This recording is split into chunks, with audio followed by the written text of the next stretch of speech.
Looking back, would you change something about your career? And if so, what would it be and why? Budgeting of time to spend more time with the family. Early career-wise, many sacrifices were made and hours were missed that probably could be changed, knowing the philosophy today. But I think there's many of the senior members of the association that are reflecting back on how they were taught that you had to give, and now those senior members are probably sharing their experiences and saying we can make some sacrifices without sacrificing family time, etc. This work-life balance situation, everybody has a different philosophy of how it works. I was blessed with a great wife and a great family that was introduced to athletic training early, and she knew it was my passion. She's my love, but athletic training is my passion. When did you first realize that athletic training was your passion? When was that aha moment? Yeah, probably 1971 with a tax levy failure that wasn't going to have my head beat in anymore as a player.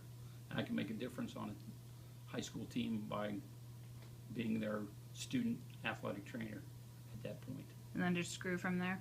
Grew from there. Had some great mentors, Bill Jones, Gary Lake, Ken Wolford, Gary Giffen, just to name a quick four. After that, the list just goes on from this individual to that individual, and value many friendships that many of those friendships are mentors, even though they may be younger than me or older than me. Were you an author, creator, or inventor of something? Have a couple articles published. My co-inventor of the OS pad, as in the Osgood bubble pad that's made by Impact. And what was the third area? Inventor. Well, inventor, you invented something. Creator, author. Creator, 4 children. And OATA. Instrumental. It was a team effort for OATA. One of the founding fathers. How about that? That sounds kind of one cool. of the original 28. What were the names of the articles you have published? See how long it's been? Or just give a brief description of what each One of them was on mental imagery, and that was in Kids Corner.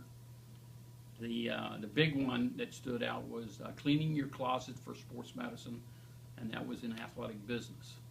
Basically talked about mom and dad go to your closet and clean our stuff that your son or daughter has taken from our training room and return it to us. Or the knee immobilizer, the crutches, that things like that that you got at the emergency room that's taken up space in your closet.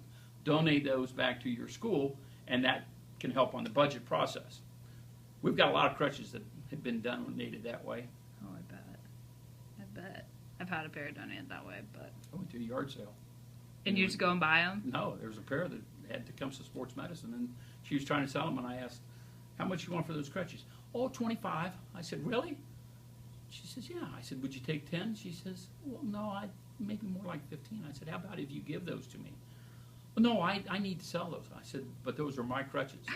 She says, no, those are my sons. I said, look on the name on the side, Tecumseh Sports Medicine. Oh, well, I never noticed that. Well, I guess those are yours. Who are you anyways? So he explained. That's hilarious. Tell us how you got interested. Well, I already asked you this. So instead, give us a brief synopsis of your career. Brief synopsis. Student trainer, high school. Student trainer, Ashland College. Graduate assistant, Miami University. First job, Northwestern University. Second job, Southwest Ohio Sports Medicine Center. Third job, unemployed 6 months after moving from a Big Ten school. St. Elizabeth Sports Medicine Center, Franciscan Sports Medicine Center, Kettering Sports Medicine Center. Career-wise, run from member of the Joint Advisory Committee since 1983 to present, to Southwest Ohio rep, to vice president, to president, to president-elect, president, immediate past president of OATA, president-elect, president of GLATA, original board member of the NATA PAC, several committees, and still continue to be involved. That's awesome. Describe a typical day for you when you were a college student and at your first job and as well as now. College student. Classes, come to the training room, start immediate work.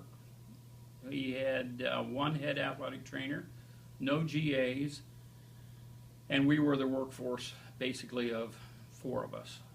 You started with cleaning the sundry jars or restocking the sundry jars, stocking tape, ice cups, ice bags, coolers, out to practice, back in for treatments, go study.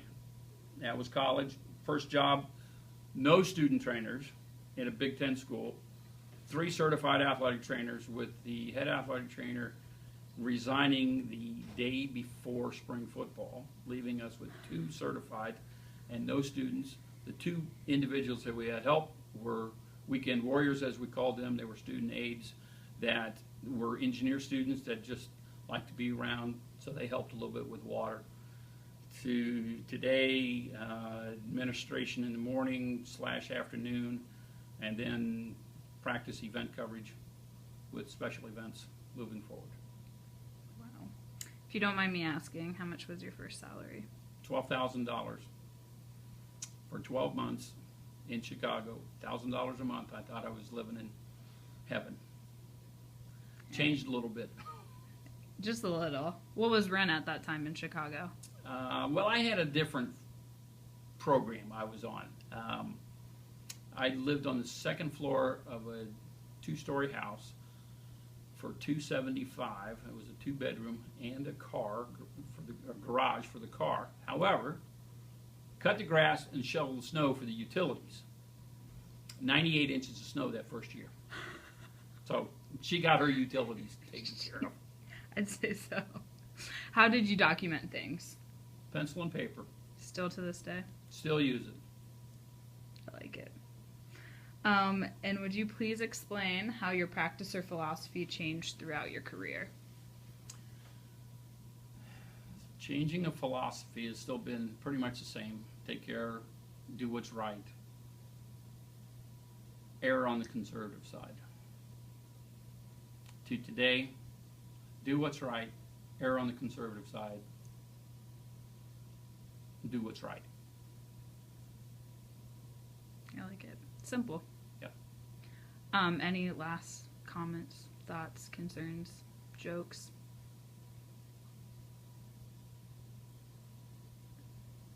Yeah.